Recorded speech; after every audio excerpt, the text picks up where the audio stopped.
I'm Richard Weinblatt, Police Academy Manager and former police chief, with yet another of my series of video responses explaining the good, the bad, and the ugly of what happens in law enforcement and how it is portrayed on the internet. My aim is to help you understand what is going on in the video and to explain it so that you can make your own judgment as to whether you think the officer is doing good or is doing bad. Today, we're going to look at the situation that's been all over the internet involving Warren police officer Rich Kovac. Warren, Ohio is a city of 50,000 people, 50 miles southeast of Cleveland. And the young woman involved is 38-year-old Heidi Gill, a single mother. Now, Ms. Gill went to a bar, admittedly by her own admission, got intoxicated, and had a run-in with Officer Kovac. We've seen the tape, and now let's have a little bit of an explanation as to what happened that night, seen both from the eyes of the young woman and seen through the eyes of a police officer.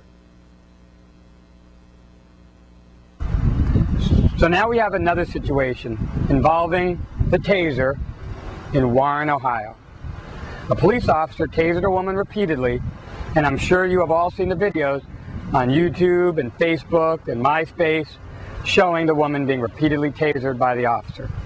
The officer also used a pretty harsh tone with the woman, giving her a lot of commands and almost looked like he was enjoying it. He may not have been, but that was the perception of a lot of people watching the tape. So let's talk about the woman first. From my perspective, when you're dealing with somebody in the back of a patrol car who's thrashing about, they can cause injury to themselves, to you. I've been kicked multiple times by suspects in the back of a patrol car, and to other people that are in the area. Yes, patrol cars, many of them do have partitions. We used to call them cages, but they do have prisoner partitions, but not all of them have them. And plus, the subject can hurt themselves. And part of our responsibility as professionals is to protect any prisoner, anybody who's in custody, regardless of how we may feel about them personally. Our job is not to judge them. Our job is to enforce the law. So now we have this woman that's thrashing about. Clearly, she does not want to go to the jail. So she fights with the officer. She fights the situation. Instead of doing what I tell people to do when they come to me and say, Richard Weinblatt, I have a problem with something. Well, I tell them, go file an administrative complaint. And if that does not work, go to the court system. That's what we have lawsuits and the court system for, to be impartial judges and juries of situations such as those involving law enforcement officers. So then what happened is she ended up getting tasered repeatedly. Now, I don't have a problem with the use of the taser, but what I am a little concerned about as a police professional is the repeated tasering over and over and over. As I've said on MSNBC and CNN Headline News, as well as a recent interview with the Good Morning Show with Mike and Juliet live from New York City, is if Plan A doesn't work, you have to go to Plan B. And that the taser is a good tool, but it is just that. It is a tool for the officer to utilize, one of many. And if one doesn't work, you go to another one. The officer in Warren, Ohio appears not to have done that. So now we have a situation where the officer has used the taser repeatedly. He also used a very harsh tone with the woman, as I mentioned before. My concern is I've always been respectful, and I don't think there's any place in law enforcement for us to be unprofessional. We are the professionals. We are supposed to stay at a higher standard.